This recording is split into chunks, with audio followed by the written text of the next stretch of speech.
yo soy Juan Carlos Ponce, soy el presidente de AMPA este año y tengo dos nanos aquí estudiando en el Ciudad de Cremona, uno que está en cuarto de primaria y uno que está en tercero de infantil.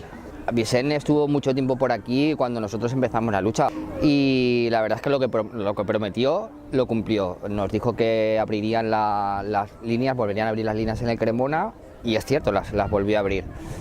Lo único que estamos un poquito decepcionados es en el tema de la construcción, de la demora que llevamos. María José Catalá, María José, yo pienso que en un principio ella tenía la idea de cerrar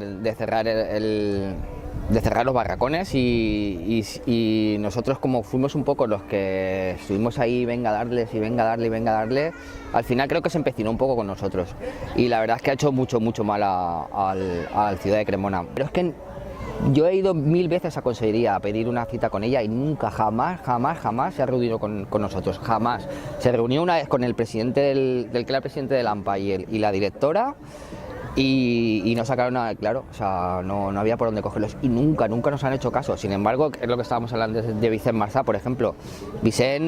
Tanto Vicente Marsá como Miquel Soler, oye Vicente, que queremos, y no sé, en este tiempo que llevan, no sé cuánto tiempo llevan ahora en el cargo, hemos ido a hablar con ellos 3 o 4 y nunca ha pasado nada, nos han atendido y ya está, y te cuentan y te hablan y te dicen, no sé, hay una gran diferencia entre lo que había antes a lo que había ahora. Yo 3 evacuaciones, 3 o 4, es que no me acuerdo cierto, 3 o 4, una fue porque un voladizo de estos con el viento voló y las otras 3 creo que han sido por agua.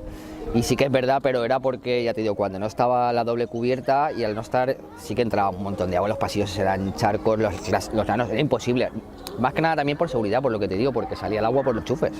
A mí me da un montón de miedo, porque yo digo, imagínate que cualquier nano va a tocar lo que sea y se queda... Y sí que hay un plan de evacuación y sí que lo sacamos, ya te digo, en 3 ocasiones por la lluvia y en una por el aire. El gobierno actual yo creo que sí que apuesta por la... Lo que pasa es que también hay matices, porque por ejemplo... ¿por qué sigue apoyando, o sea, por qué sigue manteniendo el apoyo que tiene la concertada? No, es una cosa que no entiendo, ¿no? O sea, yo me duele una muela y me voy al dentista y me pago el dentista. Yo eso lo veo bien.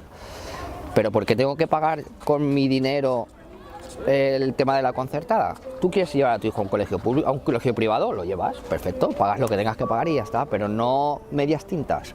Nosotros venimos de Cuart. Y cuando mi mujer me propuso meterlos aquí yo decía, lo metemos allí, que tienen un core de ladrillos, ¿cómo vamos a meter a los nanos aquí en unos barracones?